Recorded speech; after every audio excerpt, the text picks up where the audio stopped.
এখানের মধ্যে আমরা কি বলেছিলাম, এই পুরো স্টেপটা কিন্তু স্পারমাটোসাইটোজেনেসিস। স্পারমাটোজেনেসিসের আন্ডারে স্পারমাটোসাইটোজেনেসিস। মাল্টিপ্লিকেশন হচ্ছে কত দূর পর্যন্ত, এতটা হচ্ছে মাল্টিপ্লিকেশন ফেজ। মাল্টিপ্লিকেশন আর গ্রোথ ফেজ কি, নেক্সট হচ্ছে গ্রোথ ফেজ। মাল্টিপ্লিকেশন কেন, কারণ এখান থেকে আবার মাল্টিপ্লাই হয়ে আবার স্পারমাটোগোনিয়ামই প্রোডিউস হচ্ছে। আর গ্রোথ ফেজ কেন, এখান থেকে বৃদ্ধি হচ্ছে, তাই গ্রোথ ফেজ। নেক্সট আমরা দেখব মিওটিক। এটা পুরোটা কি চলে গেল, স্পারমাটোসাইটোসিস বা স্পারমাটোসাইটোজেনেসিস। নেক্সট দেখব মিওটিক ফেজ। মিওটিক ফেজ মানে বোঝা যাচ্ছে মিওসিস বিভাজন হবে। মিওসিস বিভাজন মানে হ্রাস বিভাজন।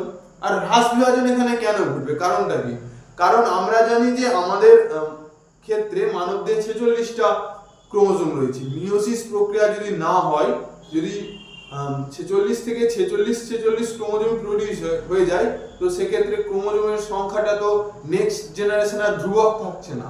ধ্রুবক রাখার জন্য মিওসিস বিভাজন হয়, যার ফলে 23 হয় পুংদেহে, আবার মাতৃদেহেও 23 মানে পুংদেহ থেকে শুক্রাণু থেকে 23 এলো, ডিম্বাণু থেকে 23, দুটো মিলিত হয়ে আবার নেক্সট জেনারেশনে ক্রোমোজোমের সংখ্যাটা ধ্রুবক থাকছে, 46 থাকছে। এজন্য কিন্তু মিওসিস বিভাজনটা হয়। মিওটিক ফেজে তাহলে কি হচ্ছে, মিওটিক ফেজে হয় দুটো। আমরা জানি যে মিওসিস বিভাজন দুটোতে হয়, একটা হচ্ছে মিওসিস 1, মিওসিস 2। মিওসিস 1 এর ক্ষেত্রে কি হচ্ছে, হয়ে যাচ্ছে সেকেন্ডারি স্পারমাটোসাইট। সেকেন্ডারি হয়ে গেল প্রথমে, প্রাইমারি থেকে এলো সেকেন্ডারি। এখানে কিন্তু মিওসিস 1 ঘটলো এবং এখানে ঘটলো কিন্তু হ্রাস বিভাজন, মিওসিস 1। মিওসিস 2 এর ক্ষেত্রে কি হচ্ছে, আমরা জানি মিওসিস বিভাজনের ক্ষেত্রে হ্রাস বিভাজন হয়, আবার সমবিভাজন হয়। সমবিভাজনের ক্ষেত্রে কি হচ্ছে, এখান থেকে একইভাবে এন আসছে, যেগুলো হয়ে গেছে হ্যাপ্লয়েড। হ্রাস বিভাজন এখানে, এটা হচ্ছে মিওসিস 2 হচ্ছে, না মিওসিস 1। পুরো এই ফেজটা হচ্ছে মিওটিক ফেজ, মিওটিক ফেজ বা দশা। কারণ এখানে মিওসিস সেল ডিভিশন হচ্ছে। প্রথমে হয়েছে হ্রাস বিভাজন, ডিপ্লয়েড থেকে হ্যাপ্লয়েড হয়ে গেছে, আবার হয়েছে কি সমবিভাজন, যেখানে হ্যাপ্লয়েডই আছে। এখানে কিন্তু এসে গেছে 22টা অটোজোম প্লাস এক্স অর 22টা অটোজোম প্লাস ওয়াই। 46 কিন্তু আর নেই, কারণ এইগুলো কিন্তু স্পার্ম প্রোডিউস করবে। আর আমরা জানি স্পার্মে কিন্তু থাকে হাফ, 46 এর হাফ থাকবে 23। আবার ওভামের ক্ষেত্রেও হাফ থাকছে 23 দুটো।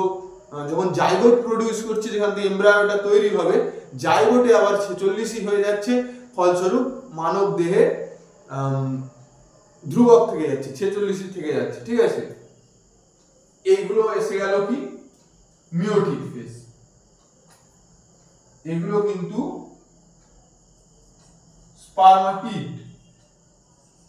এখান থেকে কিন্তু প্রোডিউস হচ্ছে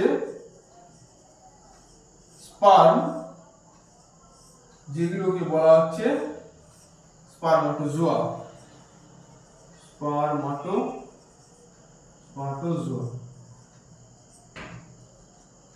তাহলে আমরা কি দেখলাম, দুটো ফেজ দেখে নিয়েছি, একটা স্পারমাটোসাইটোজেনেসিস বা স্পারমাটোসাইটোসিস, একটা মিওটিক ফেজ। নেক্সট এই যে এই স্পারমাটিড থেকে যে স্পারমাটোজোয়া হলো, মানে পূর্ণ যে স্পার্ম প্রোডিউস হলো, সেটাকে বলা হচ্ছে স্পারমিওজেনেসিস।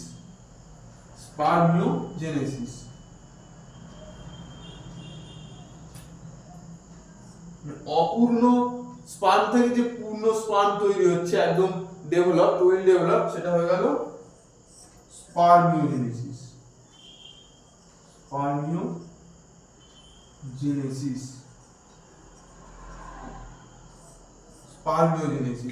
তাহলে আমরা এক দেখলাম স্পারমাটোসাইটোসিস, নেক্সট দেখলাম মিওটিক ফেজ, নেক্সট দেখলাম স্পারমিওজেনেসিস। তিনটে ফেজ দেখলাম। তিনটের মধ্যে প্রথমে কি দেখেছি একটু সামারাইজ করে নিই। 2n স্পারমাটোগোনিয়াম থেকে ওই যে টাইপ এ স্পারমাটোগোনিয়াম যেটা কি করছে না মাল্টিপ্লিকেশনের ফলে আবার সেই স্পারমাটোগোনিয়ামই প্রোডিউস করছে, তাই এটাকে বলা হচ্ছে মাল্টিপ্লিকেশন ফেজ, যেটা স্পারমাটোসাইটোসিসের আন্ডারে পড়ছে। আর এই যে বি টাইপ অফ স্পারমাটোগোনিয়াম সেটা কি করছে ফার্দার গ্রো হচ্ছে, ডিভাইড হচ্ছে, তাই এটা গ্রোথ ফেজ। প্রাইমারি স্পারমাটোসাইট যে 2n ছিল সেখান থেকে সেকেন্ডারি হতেই হয়ে গেল হাফ, 46 থেকে হয়ে গেল 23, মানে 22টা অটোজোম প্লাস x और 22টা অটোজোম প্লাস y। সেকেন্ডারি থেকে আবার নেক্সট ডিভিশন যখন হচ্ছে মিওসিস 2 এ, এটা ছিল মিওসিস 1, 2 এ হচ্ছে, তখন স্পারমাটিড প্রোডিউস হচ্ছে, মানে ধীরে ধীরে পূর্ণ স্পার্ম তৈরি হচ্ছে, যে পদ্ধতিটাকে বলা হচ্ছে স্পারমিওজেনেসিস। এবার আমরা দেখব স্পারমিওজেনেসিসে কি ঘটে। স্পারমিওজেনেসিস মানে স্পার্মটা ধীরে ধীরে পূর্ণতা পাচ্ছে, ওয়েল ডেভেলপড হচ্ছে, সেটা কিভাবে হয় সেটা দেখব। সেটা দেখলে মোটামুটি স্পারমাটোজেনেসিস প্রক্রিয়াটা শেষ হবে। স্পারমিওজেনেসিস হতে গেলে যেটা একটা গুরুত্বপূর্ণ প্রসেস তার আগে ঘটে, হরমোনাল যে প্রসেসটা ঘটে, সেখানে কি হয় সার্টলি সেলগুলোর সাথে স্পার্মটা লেগে থাকা আবশ্যক। যখন সার্টলি, কারণ আমরা জানি সার্টলি সেলের সাথে স্পার্মটা লেগে আছে মানে সে তখনও পূর্ণতা পায়নি স্পার্মটা, তো স্পার্মগুলো সার্টলি সেলের সাথে লেগে আছে। এই স্ট্রাকচারটা, এই গঠনটা, এগুলো আগের ভিডিওতে পেয়ে যাবে তোমরা, এখানে কিভাবে আসছে এই জিনিসগুলো। যাই হোক, সার্টলি সেলের সাথে যে স্পার্মগুলো লেগে আছে, লেগে থাকার ফলে কি হয় অ্যান্টেরিয়র পিটুইটারি থেকে এফএসএইচ বা ফলিকল স্টিমুলেটিং হরমোন সিক্রেট হয়, যেটা কি করে সার্টলি সেলকে উদ্দীপিত করে এবিপি বা অ্যান্ড্রোজেন বাইন্ডিং প্রোটিন রিলিজ করার জন্য। অ্যান্ড্রোজেন বাইন্ডিং প্রোটিন যেটা কি করে টেস্টোস্টেরনের গাঢ়ত্বকে বৃদ্ধি করে।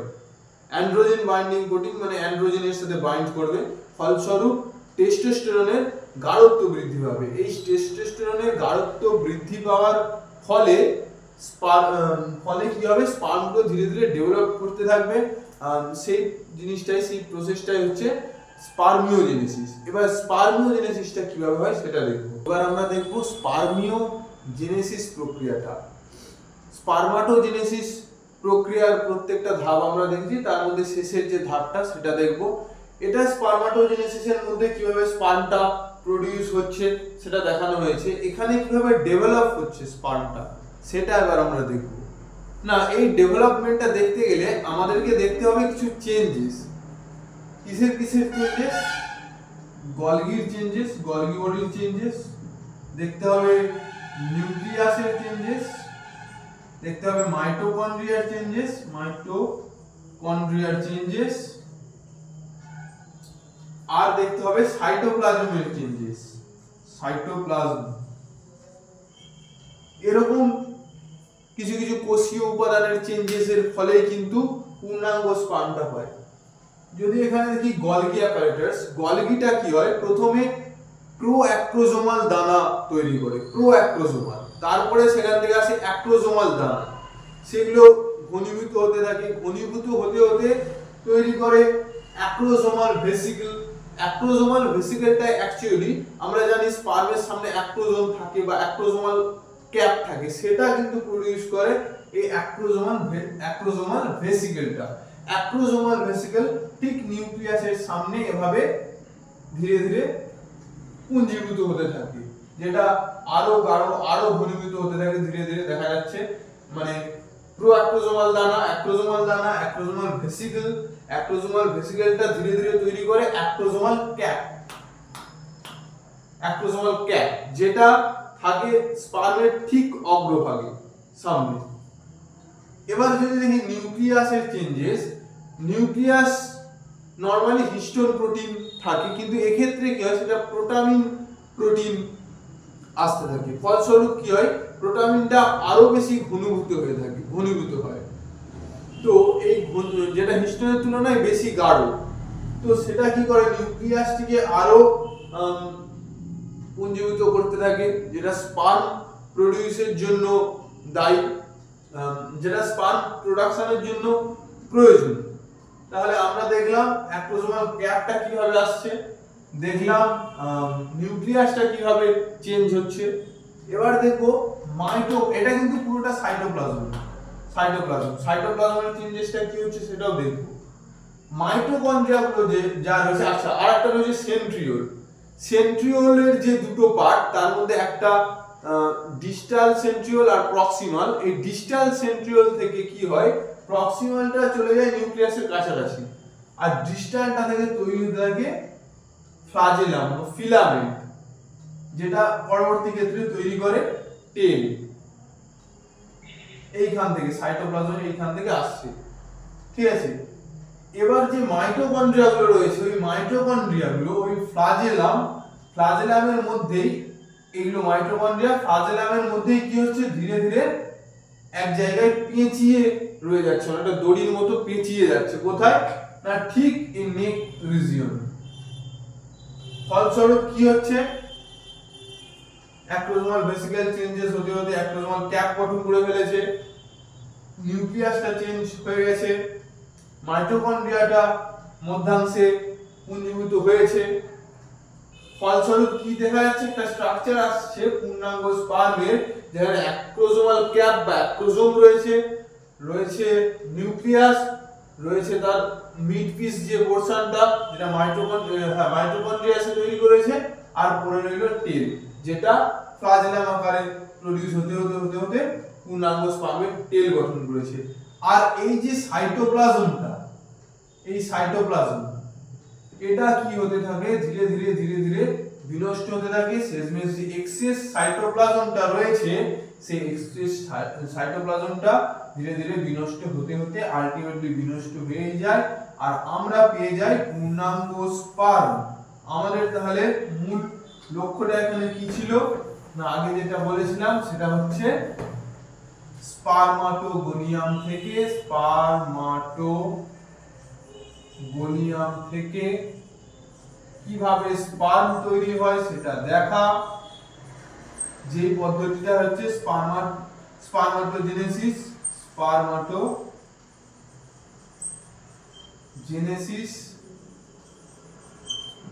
তাহলে আমরা এই স্পারমাটোজেনেসিস প্রক্রিয়ার প্রত্যেকটা ধাপ জানলাম কিভাবে হয়, এবং কিভাবে পূর্ণাঙ্গ স্পার্মটি প্রোডিউস হচ্ছে সেটাও কিন্তু আমরা জানতে পারলাম। এটাই ছিল আজকের ভিডিও, যেখানে আমরা কিভাবে বদমাস পূর্ণাঙ্গ স্পার্মটা প্রোডিউস হয় সেটা দেখলাম। এটা স্পারমাটোজেনেসিস। আবার নেক্সট ভিডিওতে কোন টপিকের উপর ভিডিও হলে ভালো হয় সেটা তোমরা জানাতে পারো। আর দেখার জন্য খুবই ধন্যবাদ, এবং তোমাদের যদি ভিডিওটা ভালো লেগে থাকে অবশ্যই শেয়ার করবে, আমাদের চ্যানেলটা সাবস্ক্রাইব করবে।